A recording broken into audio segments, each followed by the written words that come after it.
नमस्कार दोस्तों, आप देख रहे हैं 50 खबर का यह खास बुलेटिन। अगले कुछ मिनटों में हम आपको दिखाएंगे देश और दुनिया की 50 सबसे बड़ी और महत्वपूर्ण खबरें। बुलेटिन की शुरुआत में सबसे पहले बात होगी आज की महा कवरेज की। हम आपको बताएंगे कि आज पूरे देश और दुनिया में कौन सी बड़ी हलचल होने जा रही है और किस खबर पर टिकी है सबकी निगाहें। इसके तुरंत बाद रुख करेंगे सियासत का। राजनीति की गलियारों से उठ रहे हर सियासी तूफान और बड़े बयानों पर होगी हमारी पैनी नजर। इसके बाद बात होगी आपके राज्य और शहर की। मौसम विभाग ने किन इलाकों के लिए बड़ा अलर्ट और चेतावनी जारी की है, जानेंगे देश के मौसम का पूरा मिजाज। यही नहीं, बीते कुछ घंटों में देश के भीतर घटी कुछ बड़ी घटनाओं और सनसनीखेज घटनाओं से भी आपको रूबरू कराएंगे, जिन्होंने सबको चौंका दिया है। और बुलेटिन के आखिरी हिस्से में बात होगी अंतर्राष्ट्रीय मंच की। हम लेकर आएंगे विश्व जगत की वो बड़ी खबरें जिन्होंने पूरी दुनिया को हिलाकर रख दिया है। तो चलिए बिना देर किए बुलेटिन का आगाज करते हैं आज की इन सुर्खियों के साथ। Mumbai local mega block. मुंबईकरों के लिए आज 5 घंटे का संडे मेगा ब्लॉक लागू है। सेंट्रल रेलवे की मेन और हाइबर लाइनों पर ट्रेन सेवाएं दोपहर 11 बजे से शाम 4 बजे तक प्रभावित रहेगी। नाबार्ड का 45वां स्थापना दिवस। देश के राष्ट्रीय कृषि और ग्रामीण विकास बैंक का आज स्थापना दिवस। ग्रामीण अर्थव्यवस्था को मजबूत करने के रोडमैप पर देश भर में विशेष सेमिनार आयोजित किए जा रहे। मासिक शिवरात्रि और प्रदोष व्रत। हिंदू पंचांग के अनुसार आज रोहिणी प्रदोष व्रत और मासिक शिवरात्रि का महासंयोग है।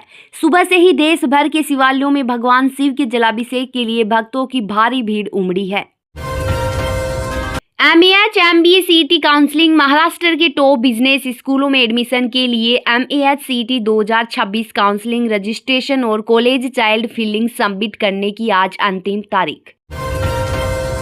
पोकेमॉन गो फेस्ट का समापन। दिल्ली, मुंबई और बेंगलुरु जैसे बड़े शहरों की प्रमुख पार्कों में चल रहे पोकेमॉन गो फेस्ट 2026 कम्युनिटी सेलिब्रेशन का आज आखिरी दिन। हजारों गेमर्स सुबह 10 बजे से शाम 7 बजे तक इसमें हिस्सा ले रहे। Delhi live rape concert. राजधानी के हौज खास स्थित ओरो किचन एंड बार में संगीत प्रेमियों के लिए आज की शाम बेहद खास। मशहूर अल्टरनेटिव रेप कलाकार लाइव कंसर्ट में आज रात 8 बजे लाइव परफॉर्म करेंगे।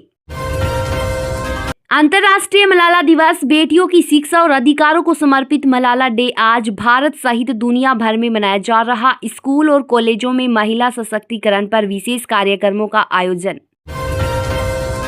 मौसम और मानसून अलर्ट। भारतीय मौसम विभाग ने आज देश के कई राज्यों में भारी बारिश का अलर्ट जारी किया है।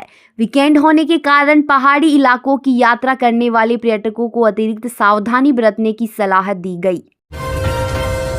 Wimbledon grand finale. भारतीय खेल प्रेमियों की नजरें आज देर शाम होने वाली विंबलडन टेनिस 2026 पुरुष एकल के फाइनल मुकाबले पर टिकी हैं, जिसका सीधा प्रसारण भारत में स्टार स्पोर्ट्स पर देखा जाएगा।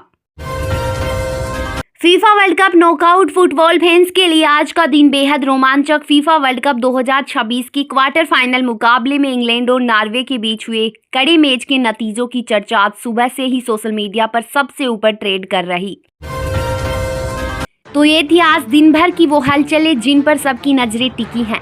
इसलिए अब रुक करते हैं सियासत की गलियारों का और जानते हैं राजनीति की बड़ी खबरें। पीएम मोदी की न्यूजीलैंड यात्रा। प्रधानमंत्री नरेंद्र मोदी द्विपक्षीय व्यापार और आर्थिक संबंधों को मजबूत करने के लिए ऑकलैंड पहुंचे, जहां उनका भव्य स्वागत किया गया। भारत न्यूजीलैंड रणनीतिक साझेदारी। दोनों देशों के बीच हुई उच्च स्तरीय बैठक में आपसी संबंधों को आधिकारिक रूप से रणनीतिक साझेदारी रोडमैप 2 2030 में अपग्रेड किया गया। Global biofuels alliance. प्रधानमंत्री मोदी ने न्यूजीलैंड को भारत के नेतृत्व वाले ग्लोबल बायोफ्यूल्स अलायंस में शामिल होने का न्योता दिया, जिस पर सकारात्मक प्रतिक्रिया मिली। कैथोलिक बॉडी की अमित शाह से मुलाकात। Catholic bishop conference of India के एक प्रतिनिधि मंडल ने गृह मंत्री अमित शाह से मिलकर FCRA संशोधन विधेयक पर की चर्चा। महाराष्ट्र में राजनीतिक हलचल। राष्ट्रवादी कांग्रेस पार्टी प्रमुख शरद पवार की उप मुख्यमंत्री एकनाथ शिंदे से अचानक हुई मुलाकात के बाद राज्य में राजनीतिक कयास तेज हुए। पीएम मोदी का जापान दौरा। भारत और जापान के बीच द्विपक्षीय संबंधों को मजबूत करने के लिए प्रधानमंत्री मोदी जल्द ही भारत और जापान वार्षिक शिखर सम्मेलन के लिए टोक्यो जाएंगे। असम और पूर्वोत्तर में चावल घोटाला। गरीबों के लिए भेजे जाने वाले राशन के चावल को निजी खरीदारों को बेचने के आरोप में खाद्य निगम के वरिष्ठ अधिकारियों को निलंबित किया गया। फिल्म पर प्रतिबंध बरकरार। सरकारी पैनल ने ओटीटी और गैर थिएटर फिल्मों के नए प्रमाणन नियमों का हवाला देते हुए वांटेड फिल्म पर लगा प्रतिबंध हटाने से किया इनकार। ऑस्ट्रेलिया से यूरेनियम खरीद। भारत के परमाणु ऊर्जा क्षेत्र को बढ़ावा देने और ईंधन जरूरतों को पूरा करने के लिए ऑस्ट्रेलिया के बीच एक बड़ा समझौता हुआ संपन्न। देशव्यापी स्मृति कार्यक्रम। देश की अखंडता और एकता को मजबूत करने के उद्देश्य से केंद्र सरकार द्वारा राष्ट्रव्यापी शांति कार्यक्रमों की नई रूपरेखा तैयार की गई। आईटी नियमों में संशोधन की तैयारी। केंद्र सरकार अब थिएटर के अलावा डिजिटल और ओटीटी प्लेटफॉर्म पर रिलीज होने वाली सभी फिल्मों के लिए भी सख्त सेंसर प्रमाणन अनिवार्य करने जा रही। पानी विवाद पर खाप पंचायतों का अल्टीमेटम। ग्रामीण इलाकों में जारी जल संकट को लेकर खाप प्रतिनिधियों ने चेतावनी दी है कि यदि तय समय तक समाधान नहीं हुआ तो वे बड़ा आंदोलन करेंगे। कर्नाटक में बड़ा राजनीतिक विरोध। धर्मस्थल मंदिरों को लेकर की गई अपमानजनक टिप्पणियों के खिलाफ कर्नाटक में विपक्षी दलों ने कानून व्यवस्था पर सवाल उठाते हुए विरोध मार्च निकाला। नगर निगम पर विपक्ष का निशाना। शहर में भारी जलभराव और बुनियादी ढांचे की विफलता को लेकर स्थानीय विपक्षी दलों ने नगर निगम कार्यालय के बाहर मटका फोड़ प्रदर्शन किया। रक्षा मंत्री राजनाथ सिंह का बयान। रक्षा मंत्री राजनाथ सिंह ने सशस्त्र बलों को संबोधित करते हुए कहा कि बदलती वैश्विक सुरक्षा चुनौतियों को देखते हुए सेना को लंबे संघर्षों के लिए तैयार रहना चाहिए। राजनीति के इस सियासी पारे के बाद अब बात करते हैं आसमान के मिजाज की। आइए जानते हैं कि आपके राज्य और शहर में मौसम का क्या हाल रहने वाला है।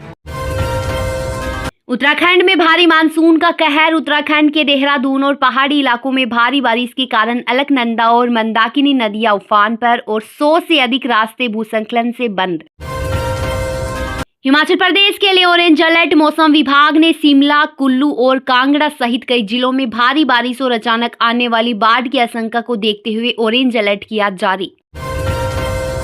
उत्तर प्रदेश में रेड अलर्ट और मौतें। पश्चिमी उत्तर प्रदेश में आईएमडी ने अत्यधिक भारी बारिश का रेड अलर्ट किया जारी। वहीं राज्य में आकाशीय बिजली गिरने और हादसों में लोगों की मौत की हुई पुष्टि। जम्मू और कश्मीर में बाढ़ संकट। जम्मू संभाग में मूसलाधार बारिश के कारण आई अचानक बाढ़ से हजारों लोगों को सुरक्षित स्थानों पर पहुंचाया गया और वैष्णो देवी मार्ग के पास हुआ भूस्खलन। दिल्ली एनसीआर में ड्रेनेज फेलियर। दिल्ली और नोएडा में भारी बारिश के बाद हुए भीषण जलजमाव के कारण जनजीवन अस्त व्यस्त और खुले नाले में गिरने से एक युवक की हुई मौत। मौसम के इस बदलते मिजाज के बीच अब नजर डालते हैं देश के भीतर घटी कुछ ऐसी बड़ी और सनसनीखेज घटनाओं पर जिन्होंने सबको चौंका दिया है। ट्रेन ब्लास्ट के पीड़ितों ने किया शोक व्यक्त। मुंबई में हुई लोकल ट्रेन सीरियल बम धमाकों की बरसी पर प्रभावित स्टेशनों पर पीड़ितों को भावभीनी श्रद्धांजलि दी गई और न्याय में हो रही देरी पर जताया दुख। अरुणाचल प्रदेश में केंद्रीय दल का दौरा। राज्य में आई भीषण बाढ़ के बाद नुकसान का जायजा लेने और राहत पैकेज तय करने के लिए अंतर मंत्रालयीय केंद्रीय टीम प्रभावित इलाकों के दौरे पर पहुंची। नागरिक लापरवाही से मौत पर गुस्सा। जलजमाव के दौरान खुले नाले में गिरने से हुई युवक की मौत के बाद स्थानीय लोगों ने नगर निगम और प्रशासन के खिलाफ भारी आक्रोश जताया। लैंडस्लाइड्स की सैटेलाइट तस्वीरें। पहाड़ी क्षेत्र में हुए भूस्खलन के बाद आई सैटेलाइट तस्वीरों में हुआ खुलासा कि डंपिंग यार्ड और आवासीय परिसर के बीच कम दूरी होना ही हादसे की मुख्य वजह थी। धार्मिक व्रत का पारण संपन्न। देश भर के लाखों श्रद्धालुओं ने सुबह के विशेष निर्धारित शुभ मुहूर्त में पूरे विधि विधान के साथ अपना एकादशी व्रत का पारण किया पूरा। क्रिस्टोफर नोलन ने की भारतीय दर्शकों की तारीफ। मशहूर हॉलीवुड डायरेक्टर क्रिस्टोफर नोलन ने एक इंटरव्यू में भारतीय सिनेमा प्रेमियों को दुनिया के सबसे उत्साही और सिनेमाई रूप में समझदार दर्शकों में से एक बताया। भारत और अमेरिका संयुक्त सेना अभ्यास। भारतीय सेना के जवानों का दल अलास्का में होने वाले अब तक के सबसे बड़े संयुक्त सैन्य अभ्यास युद्ध अभ्यास में हिस्सा लेने के लिए रवाना होने को तैयार।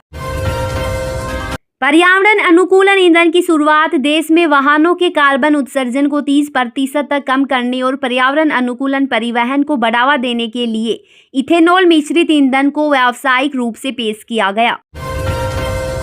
क्रिकेटर आर अश्विन का बड़ा फैसला। भारतीय दिग्गज स्पिनर आर अश्विन ने आईपीएल के सभी प्रारूपों से संन्यास की घोषणा। अब वह विदेशी लीगों में खेलने की संभावनाएं तलाशेंगे। सौरव गांगुली को आईसीसी सम्मान। पूर्व भारतीय कप्तान सौरव गांगुली को अंतर्राष्ट्रीय क्रिकेट प्रशासन और खेल के विकास में उनके शानदार योगदान के लिए आईसीसी के सर्वोच्च सम्मान में नवाजा गया।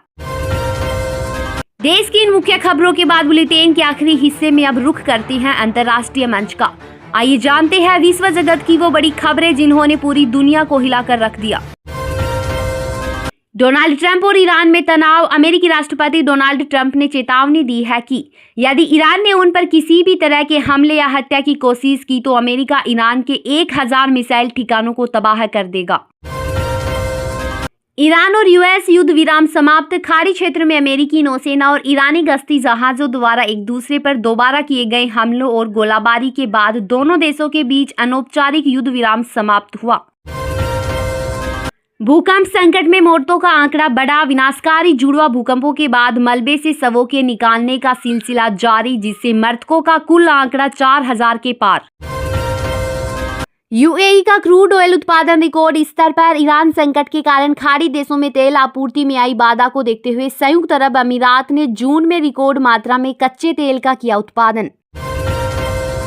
नेशनल पावर ग्रिड पूरी तरह ठप। आर्थिक प्रतिबंध और ईंधन की कमी से जूझ रहे देश में मुख्य बिजली संयंत्र अचानक क्रैश हुआ, जिससे पूरा देश ब्लैकआउट के कारण अंधेरे में डूब गया। युद्ध विराम के लिए रखी गई कड़ी शर्तें। संघर्षग्रस्त क्षेत्रों में सेना ने अमेरिकी शांति प्रस्ताव के जवाब में कहा कि वे 90 दिनों के युद्ध विराम तक तभी सहमत होंगे जब विरोधी शहरों को खाली कर हथियार डाल देंगे। स्मारक कब्रिस्तान में तोड़फोड़। नीदरलैंड के यूट्रेट प्रांत में अज्ञात उपद्रवियों ने एक ऐतिहासिक स्मारक कब्रिस्तान में घुसकर द्वितीय विश्व युद्ध के सोवियत सैनिकों की कब्रों को क्षतिग्रस्त किया। तुर्की को अमेरिकी जेट इंजन की मंजूरी। अमेरिकी कांग्रेस द्वारा तय समय सीमा में कोई आपत्ति न जताने के बाद तुर्की को उन्नत जेट लड़ाकू विमान इंजनों की बिक्री का रास्ता पूरी तरह किया साफ। नस्लीय टिप्पणी पर पुलिस का कड़ा एक्शन। विदेशी धरती पर महिलाओं के खिलाफ सार्वजनिक रूप से नस्लीय और अपमानजनक टिप्पणियां करने वाले एक कनाडाई नागरिक को पुलिस ने किया गिरफ्तार और सख्त धाराओं से किया chargesheet. FIFA world cup final pitch की बिक्री। फीफा ने एक अनोखी घोषणा की है कि वह विश्व कप के फाइनल मुकाबले के बाद उस ऐतिहासिक मैदान की घास और मिट्टी के हिस्सों को यादगार कलेक्टिबल्स के रूप में प्रशंसकों को बेचेगा।